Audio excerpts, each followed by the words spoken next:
In this video, we are going to name simple organic compounds. And let's start talking about what is an organic compound. So organic compounds in general are formed of two main components, which are carbon and hydrogen. And sometimes these carbon and hydrogens are combined with elements such as oxygen, sulfur, and nitrogen, or any other elements. And more, of course, to come if you're taking OChem. We will learn in this video how to name three different types. And this is going to be very simple naming of organic compounds. And these are alkanes, alcohols, and carboxylic acids. And representation of organic compounds or compounds in general, but more specifically to organic chemists, they sometimes use skeletal structure. So skeletal structures are lines and points representing carbon atoms. So in this case, each point here is a carbon atom, and the lines here represent the bonds connecting the carbon atoms. And of course, in this case, the hydrogens are implied.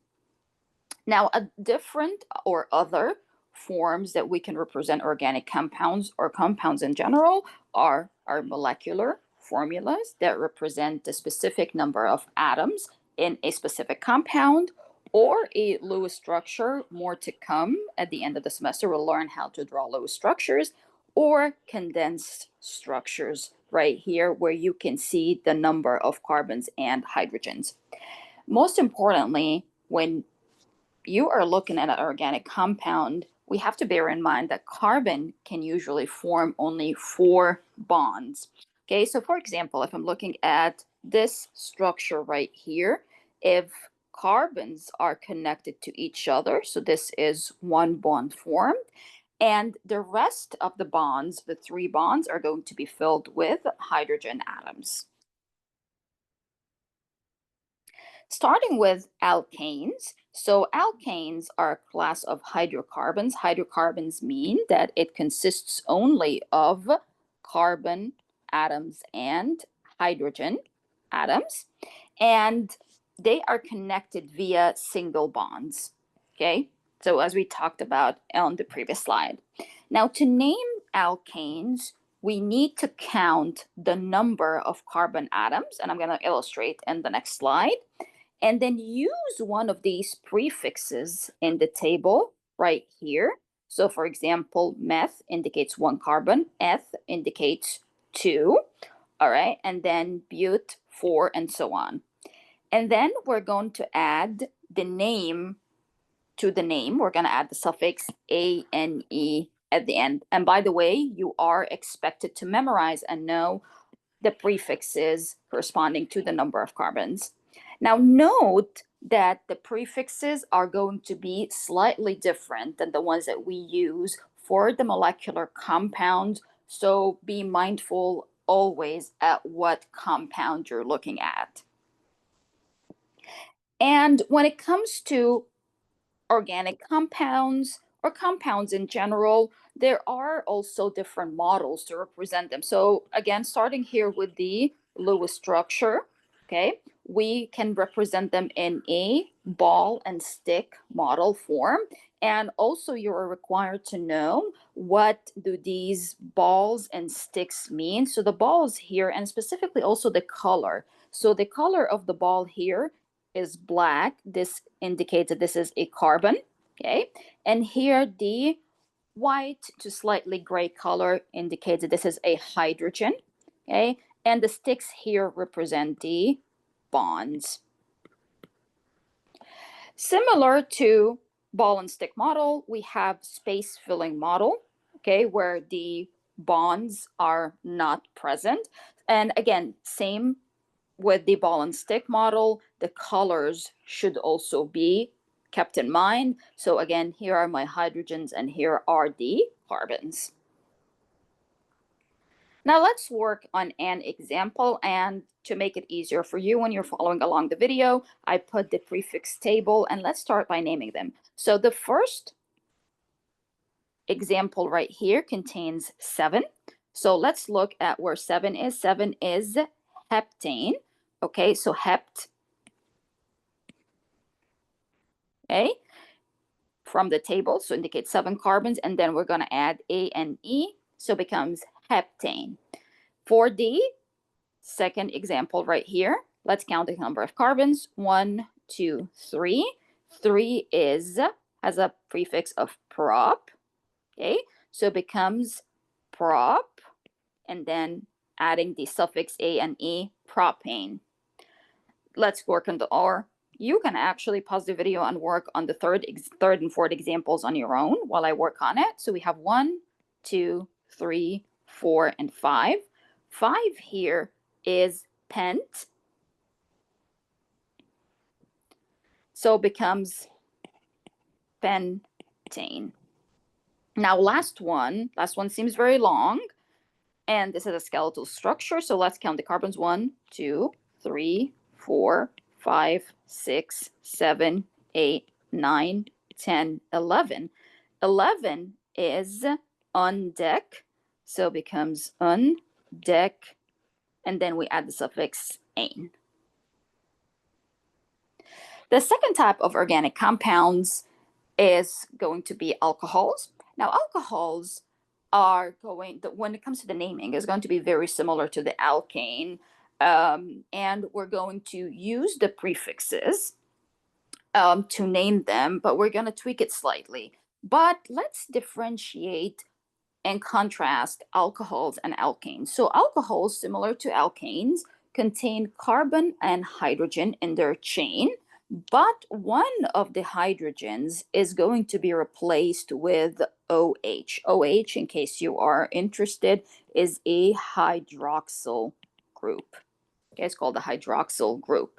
And then we have here how to name them. We're going to use the base name of the alkane right here, and we're going to drop the E in the alkane and replace it with OL. So let's work on some examples together.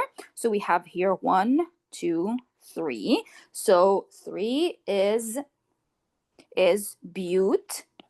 If for butane, we're going to drop the E, and it's going to be butanol.